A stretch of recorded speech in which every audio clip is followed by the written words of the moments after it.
আমরা গ্রামের মানুষেরও একটা সমস্যা বুঝছো বন্ধুরা, ঘরে যত টাং থাকুক, সুকেশ থাকুক, গডরেজ থাকুক, এই যে বস্তার ফুটলা দেখায় এটি আমরা থাকতেই লাগবো। আর এটিয়ে কিন্তু আমরা প্রমাণ হয় যে আমরা গ্রামের মানুষ, গাইয়া মানুষ, বুঝছো।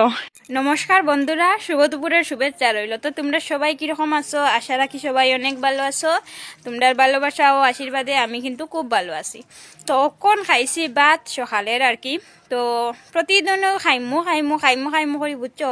সকালে খাই না, আর খাইতে খাইতে মানে 4টা-5টা বাজি যায় বুঝছো, সন্ধ্যা হয়ে যায়।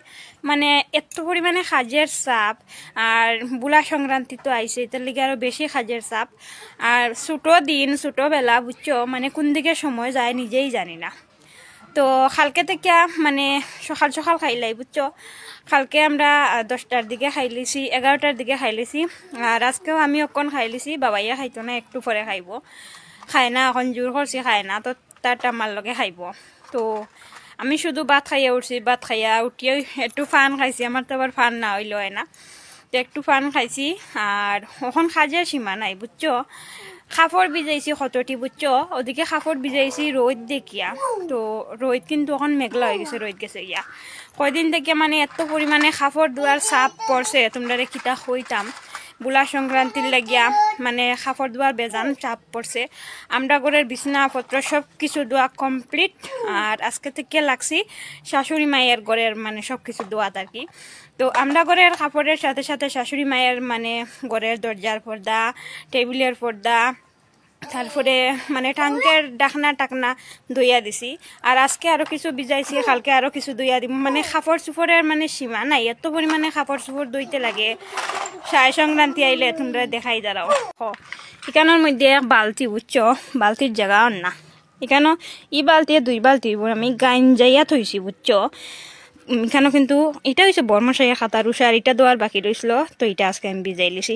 আর নিচে আছে মায়ের টাঙ্কের কিছু ডাকনা ডুকনা, তারপরে টেবিলের পর্দা আছে, আরো দরজার পর্দা আছে, আর বালিশের কভার টবার আছে আর কি।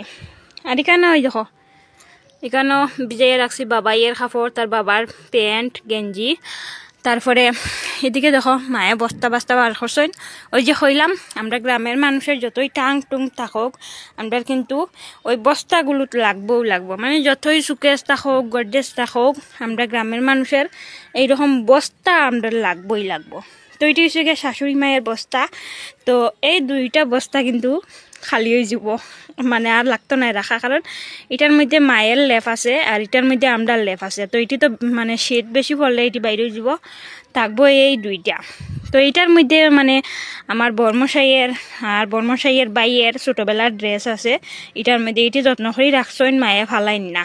তো এটাও একটা মায়া কিন্তু বন্ধুরা, মায়ার কারণেই ফালাইতে পারেন না। আর এটার ভিতরে আরেকটা বস্তা, এই যে দেখো। তো এইটা এখন মায়ে কুলিয়া দেখবা, মায়ে বলি গেছেন এটার মধ্যে কিতা রাখছেন, কারণ অনেক পুরানা বস্তা এটা বুঝছো। তো এটার মধ্যে কিতা রাখছেন মায়ে ওই বলি গেছেন। মা এখন গরু ডুলানিত গেছেন, গরু ডুলাইয়া আইয়া দেখবা যে এটাত কিতা রাখলা। রই দূরছে যাই হোক। এদিকে দেখো, এই যে দেখো সুপারি মেলিয়া দেওয়া হয়েছে। মায়ে কদিন থেকে সুপারি রাত্রে বইয়া আর কি সুপারি চুলেন। আর ওই সুপারিটি আমরা গাছে রৌ, তো ওইটি রয়েছিল, ওইটি সব চুলানি হয়ে গেছে। তো ওইটি মানে যতদিন যায় গেল, বেশি হইতো না, এখানেও 2-3 কেজি হইব না, আরও কম হইতে পারে। এর মধ্যে তো অর্ধেক যায় গিয়া বাদুয়া ফসা দোসা, আর অর্ধেক আর কি বালা। এখানে কয়টা কাঁচামরিচ পুট্টাই গেছিলো, তো এটি আমরা শুকাইলি। আমার ওই বালতির মধ্যে বাবাইয়ের সানের জল আছে। তো রোদ উঠছে, যাই হোক বন্ধুরা।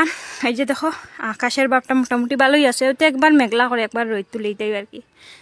ভাত খাইলাম, তখন থাল দইয়া তারপরে আমি মানে কাপড় উঠি দুয়ার যাইম গিয়া। আর কাপড় আরও আছে, আমি দেখাই দাঁড়াও।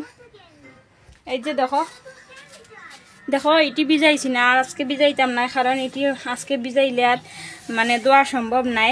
কালকে দইমু, আরও আছে মায়ের গড়, তো এটি আর কালকে দইমু। আর আজকাল লেগে অতটুকু বন্ধুরা খুব ব্যস্ত। খার লেগে বুলা সংক্রান্তি আইসে, অবশ্যই কমেন্ট করে জানাইবাই। তো চলো টাটা।